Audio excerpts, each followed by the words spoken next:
Baik, nama saya Rizla Rahma. Di sini saya akan menjelaskan tentang penggunaan metode dan teknik dalam layanan klasikal.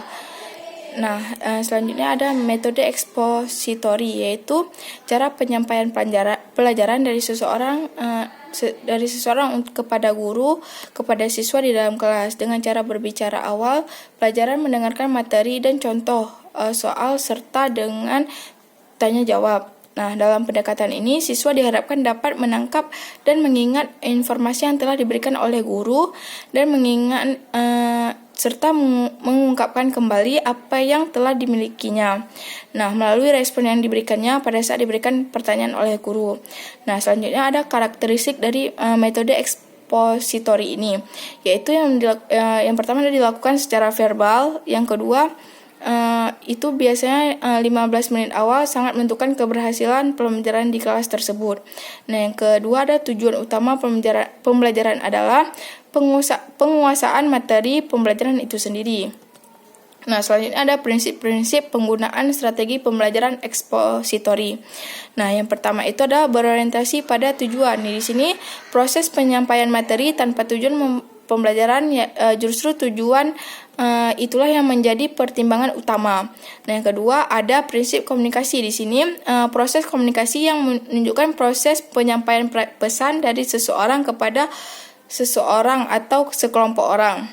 Nah, tujuannya itu yang ingin dicapai dalam proses komunikasi, guru berfungsi sebagai sumber pesan dari siswa berfungsi sebagai penerima pesan. Nah, yang ketiga, prinsip kesiapan. Di sini, kesiapan merupakan salah satu hukum belajar. Inti dari hukuman belajar ini adalah sebagai bahwa setiap individu akan merespon dengan cepat dari setiap stimulus menekan dalam dirinya sudah memiliki kesiapan.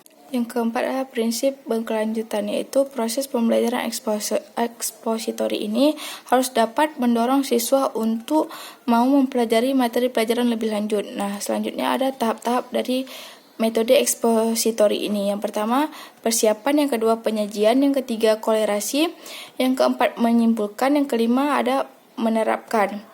Nah, atau penerapan. Nah, di sini ada dalam ekspositori ini ada permainan peran. Di sini pengertian metode permainan peran yaitu ada role, atau yang dimaksudkan role playing, yaitu pelajaran melalui pengembangan imajinasi dan penghayalan dilakukan siswa dengan memerankan sebagai tokoh hidup atau benda mati. Nah, role play ini berdasarkan pada 3 aspek utama, yaitu pengambilan peran. Contohnya berdasarkan pada hubungan keluarga. Yang kedua, membuat peran, yaitu kemampuan memegang peran. Yang ketiga, tawar-menawar. Di sini ada tingkat peranan yang dinegosiasikan peran lain, yaitu di sini seorang siswa bisa mengambil peran orang lain.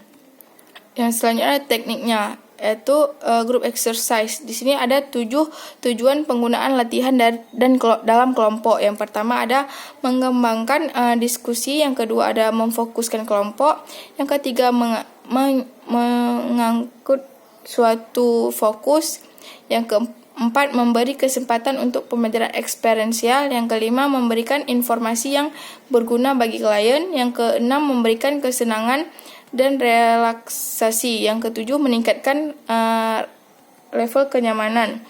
Nah, ada beberapa jenis latihan kelompok dalam BK. Yang pertama ada menulis, gerak, lingkaran, third and thread. Selanjutnya ada kreatif, yang keenam ada art and craft, yang ketujuh ada fantasi, 8 ada bacaan umum, yang ke-9 ada umpan balik, yang ke-10 ada kepercayaan. Nah, selanjutnya ada bermain kelompok. Nah, menurut Singer, bermain dalam belajar itu dapat digunakan anak-anak untuk melihat dunianya dan mengembangkan kompetensinya yang ada dalam dirinya. Sekian penjelasan dari saya. Assalamualaikum warahmatullahi wabarakatuh.